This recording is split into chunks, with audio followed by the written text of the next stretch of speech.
Ohio мужийн Акромонтын бага сургуулийн сагсан бөмбөгийн дасгалжуулагч Дрю сагсан бөмбөгт чин сэтгэлээ зориулсан буй 4 жаалхууг өөрийн Shooting Stars багтаа авч тоглуулан бэлтэж буугаар геномайн эхэлнэ. Тэдгээрийн дунд түүний хүү болох Лил Дрюч мөн байв. Түүнээс гадна Сиан Коттон, Билли Макки, Леброн Джеймс нар ч мөн байх юм. Тэдний нэг гэх сэтгэл болон хоорондын ойлголцол түүнчлэн талбай дээр сагсан бөмбөг тоглох ур чадвар зэрэг нь үнэхээр багтам сайн юм. Тухайн үед Леброн Джеймсийн амьдрал дундааруухан байх бөгөөд ээжтэйгээ цуг нийтийн байр хөлсөл амьдарч байв. Энэ явдлаас хойш аль хэдийн 4 жилийн хугацаа өнгөрчээ.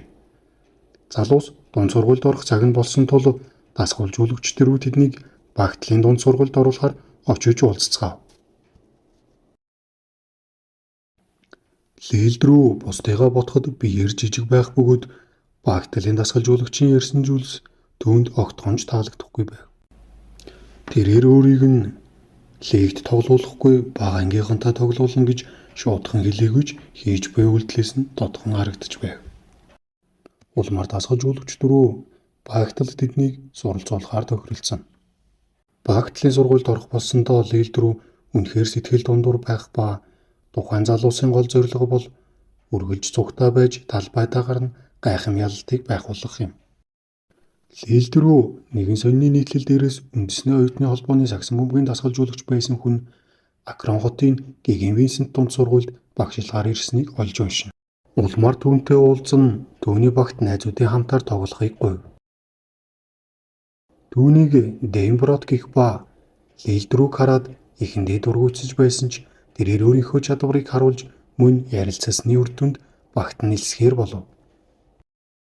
Ингээд тэрэнд найзуудыгаа болон аавыгаа ятгах гал үлдэв. Билли Сиан, Леброн Джеймс нар дөрөвтэй цуг талбайд байхын тулд зөвшөөрцгөх ба дасгалжуулагч Дрю болон ар гэрийнх нь хүүхдүүдийнхээ нэг гих хүсэл зорилгыг няцаахгүй тулд тэднийг Геген Винсентийн дунд сургуульд суралцуулахаар болов. Ингээд хичээлийн эхний улирал болж мужийн сагсан бөмбөгийн тэмцээнүүд эхлэх ба Дэйн Брот дасгалжуулагч тэднийг тэмцээнээр сэлгээнээс тоглуулахаар болов. Ингээд сэлгээнд удаан суусны эцэст Биллиг талбайд гаргахаар болдог. Тухайн тоглолтод Билли ч маш сайн тоглов. Тоглолтын дараагаар хувцас солих өрөөнд гараанд гарan тоглож байсан ахлах ангийн сурагчид тэдэнтэй шөргөөцөлдөн. Тэд эцэст нь хэн нь сайн болох, хэн нь муу болохоо үзэхээр хоорондоо тоглохоор шийднэ. Улмаар залуус тэднийг юм чинээ тоохгүй хожих ба тэдний сагсан бөмбөг тоглох ур чадвар тэднээс хамаагүй илүү харагдаж байв. Бүх тоглолтыг дасгалжуулагч Дэйн Брот мөн ажин зогсов. Ингээд дараагийн тоглолт болоход залуусын баг болох Геген Винсент гаяа хөгөөтэй тоглохоор болов. Тэр тоглолтод Билли гараанд гарan тоглож байх бөгөөд тоглолтын дунд үеэс Леброн Джеймсийг ч мөн талбайд гарган тоглуулав. Билли болон Леброны хослон тоглолт үнэхээр төгс байх бөгөөд олныг гайхшруулсан нэгэн тоглолтыг Леброн Джеймс хийхэд Дэйн Брот дасгалжуулагч нөхцөл байдалтай эвлэрнэ Дрю болон Сианыг ч мөн талбайд гаргана. Улмаар тэд гайхалтай багийн тоглолтоо харуулж чадах бөгөөд үнэнлэхүй ялалтыг байгуулав.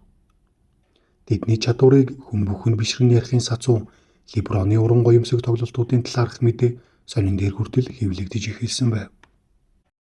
Леброн Джеймс найзуудын хамтаар гараанд гарan тоглосноор Геген Винсентийн баг учраа таарсан баг бүрийгээ хожиж байсан ба тэднийг Акрон хот дээр аяараа гайхан биширч байв. Ийхүүдэд авраг болсноор хичээлийн эхний жил дуусч 2 дахь жил болоход тэдний багт Триаси хэмээх шин тоглогч шинээр шилжиж ирдэг. Триасигийн ур чадвар тэднээс дутгааргүй тул гараанд гарan цугтаа тоглохоор болдог. Ингээд тэд тухайн жилийн тоглолтнуудад мөн өмнөх жилийн адил гайхшруулан сайн байх ба тэр тусмаа Леброн Джеймсийн тоглолтын арга барил үнэхээр сэтгэл татам байв. Тэднийг нэгэн өдөр өөр сургуулиас үдшилгэнд оролцохыг хүрэх ба тухайн үдшилгэн дээр Леброн Джеймс нэгэн нэмэгтэй хувцас руу ууж байгаа зүйлээ санамсаргүй асгаж орхино. Тэр эмэгтэйг Савана гэх ба энэ мөчөөс тэд танилцсан болцож эхэлцгээв. Ингээд дараагийн тэмцээнээр нэгэн сэтгүүлч Дэйн Брот дасгалжуулагчийг буцаад коллежийн багтаа очихоор болж байгаа талаар асуух ба аль хэдийн гэрээ хийгдсэн болохыг ч мөн дурдв. Үүнийг сонссон хүүхдүүдийн урам маш их туурах бөгөөд тухайн тоглолтын дээр тэд дасгалжуулагчтайгаа маргалдсанаар Дэйн Брод тэмцээнийг шууд орхин гарав. Ингээд эднийг цааш нь дасгалжуулагчд рүү бэлтгэхээр болов. Леброн Джеймсийн нэр хүнд өдөр ирэх тусам өсөж улс даяар дуунийг ярьцгааж байв. Нэгэн өдөр түүнд шүтэн бишрүүч гих залуу Вашингтон Буллетс багийн өмсгөлийг дурсгал болгоно гэж зураг авахулав. Тэргээсээ тэдэнтэй уусан нэгд нь аль хэдийн сайн нөхөтөн болсон байв. Тэд дараагийн тоглолтоороо Өвейки хийлтэй таарах бөгөөд тухайн тоглолтод Кармело Антонийн гих тоглогчийн зогсоогдошгүй довтлохоонууд тэднийг ялагдалд хүргэв.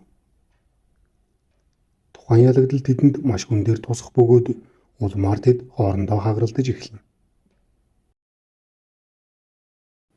Тэдний хаграл маш удаан үргэлжлэх бөгөөд аль хэдийн жилийн хугацаа өнгөрч төгсөх курсэд орцгоосон байх юм. Эцэст нь ийм зүйл тэдэнд талбай дээр хожигдол авчирч байсан тул талбайд гарах үедээ аль болох хэв зүйтэй байхаар тохиролцсон. Улмаар Өвейки хийлтэй дахин таарах болоход Леброн Джеймсийн сайн тоглолтын ачаар хожиж чаддаг.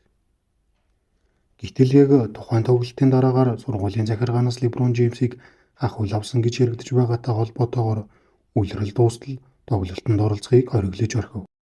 Тухайн ахуйл нь Джеймсийн шүтэн бишрэгч гих залуугийн нөхс нь Вашингтон Буллетсийн өмсгөл байх ба $1800 үнэтэй байв.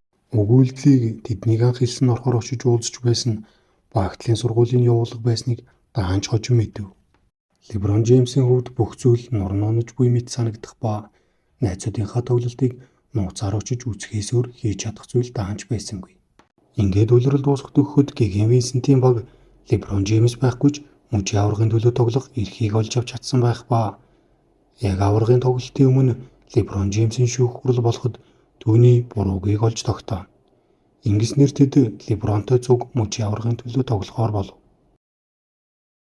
Тухайн тоглолтод тэд маш олон онооны зөрүүтэй хожигдож байсан хэдий ч дасгалжуулагчийнхаа үнэт зөвлөгөөг дагаж мужийн аварга болсноор Киномайн төгснө.